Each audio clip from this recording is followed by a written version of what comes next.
A lot of people always ask me, how was the food when I come home from my mission? Just because they gain a knowledge that Polynesian food is super good. And it really is. There most of the time on my mission, it consisted of meat. And they always eat chicken or pork or out there. And my first couple areas, I was actually close to the ocean in Samacau, and that was on the kind of by the wharf area where we would take the ferry from one island to another. And in that area, we would mostly get fish and crab and lobster, and that was really good because I really love seafood. And there was a couple other things that you'd see on the plate and realize I have no idea what that is, and this is new to me.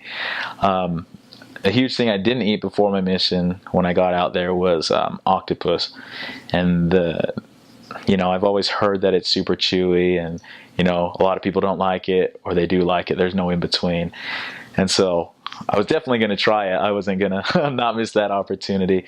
But the way they do is they cook it in coconut milk, which is kind of interesting because they use coconut milk a lot out there.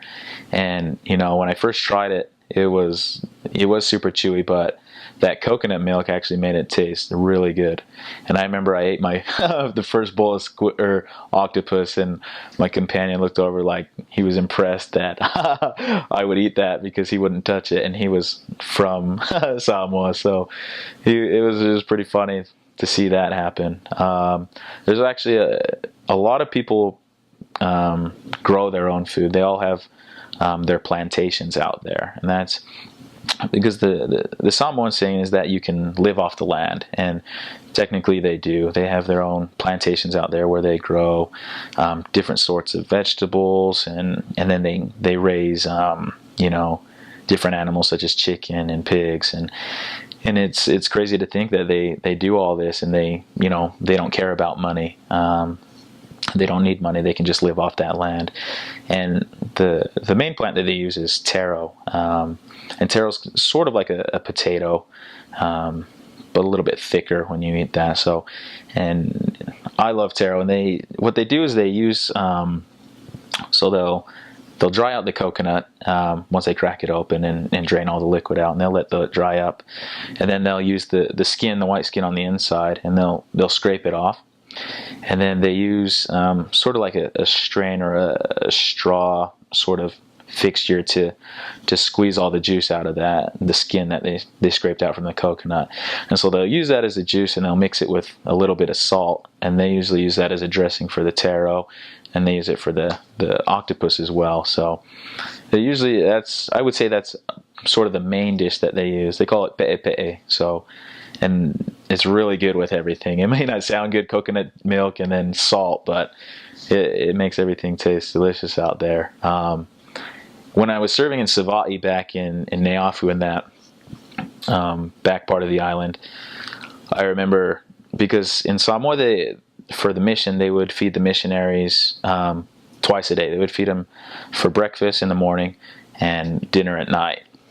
And I remember the meals were always heavy in the morning and at night. So you'd pretty much be having two dinners instead of breakfast and dinner. And I remember that area that we were serving in, we would always have fried chicken, pork, chicken soup, hot dogs, just all this heavy food in the morning, and then at night you would get pork, this huge pig that they would cook for you, place it in front of you, fish, and they also cook bananas out there.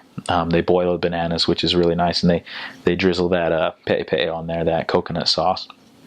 And I remember me and my companion, because the bishopric, or the bishop, assigns the families the meals for that week, and I think for a month straight we would just get fried chicken every time, because that's what people thought missionaries loved, was fried chicken. And it got to the point where I probably couldn't eat much more fried chicken.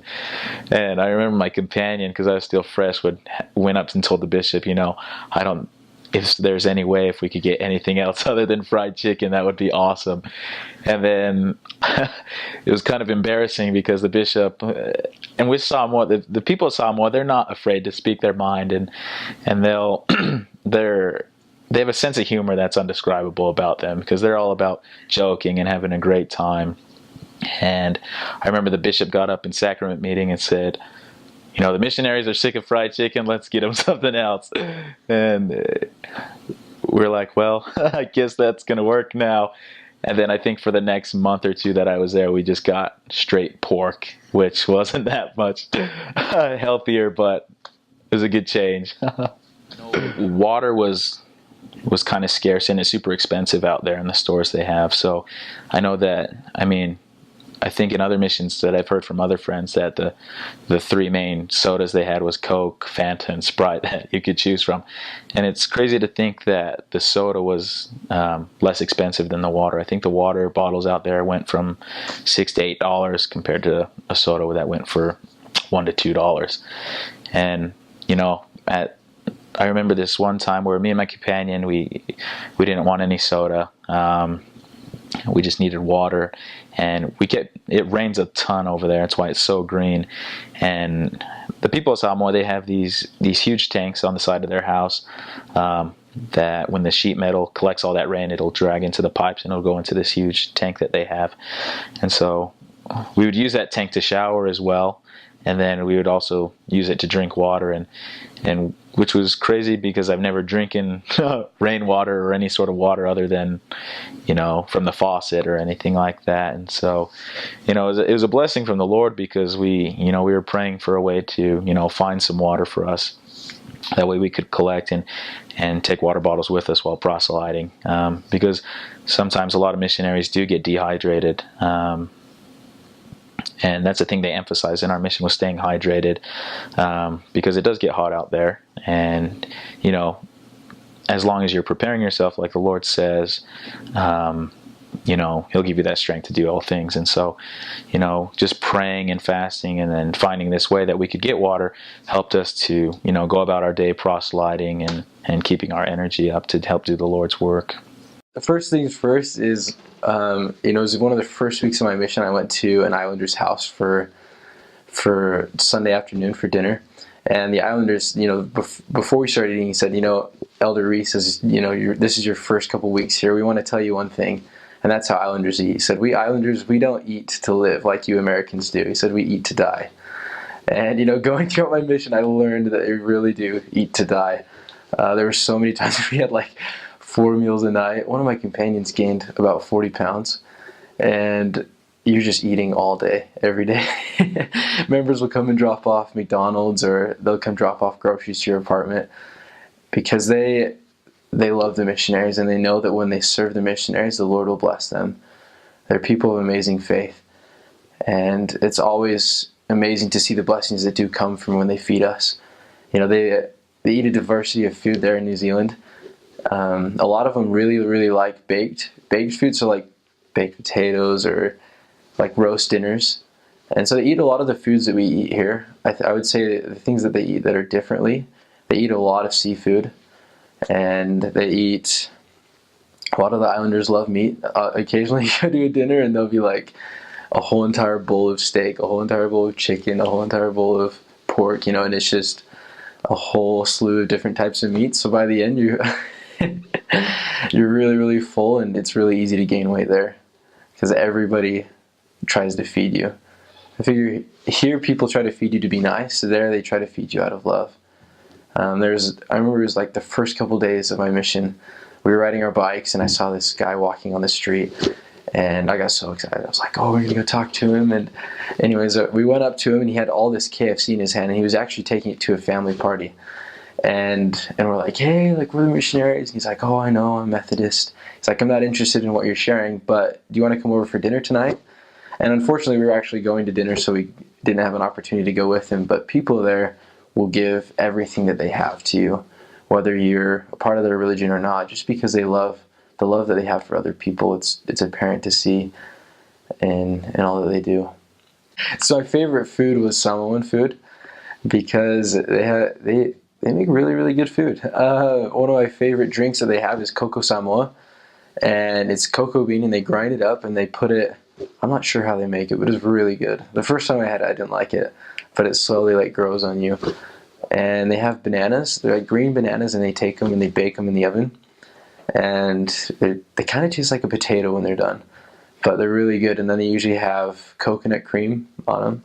That's my favorite Samoan food. And like the New Zealand food, the LMP, New Zealand is known for LMP. It's a soda that they only make there. There's a little town that they have a giant LMP bottle, and it's the best drink ever.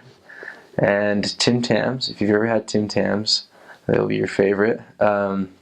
It's like everybody there loves to have Tim Tam slams, they call them. And they're these little cookies, and you bite like each end of it, and then you drink hot chocolate through it, or Milo as they call it there. And it's really, really good. The Maori people love to have boil up, so they take cabbage and they put it in a pot. They take a bunch of other vegetables and usually bones of, like pig bones, and they'll put it in there with a little bit of meat on it, and then they'll eat that. And it's the first time I had it, I didn't really like it. I didn't think it was very good, but after a while it slowly grows, and you kind of like all the food in the mission. But that's a different dish that they have in New Zealand. All right, so talking about Samoan food, one of my favorite dish out there, I would say it's I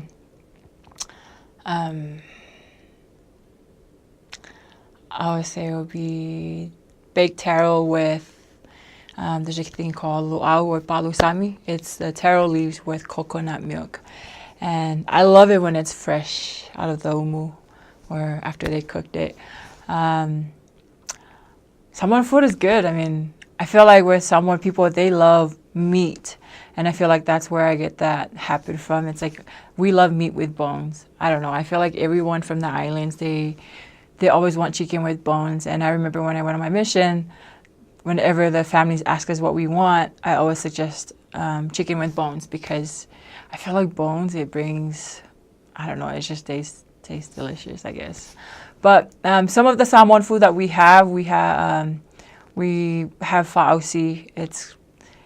It can make out of flour, or I mean, I don't cook, so I'm like the wrong person to ask about food. But we have pig. We love pig. Taro, banana. Yeah, like I said, we make a lot of meat. And I feel like they always have different ways of cooking those meats, especially chicken. Especially for my house, my mom will always have like a way of cooking chicken. I feel like the main dish for Samoan, we use a lot of coconut, and one of my favorite fruits, because we have it in Samoa all the time, is papaya, because it tastes good.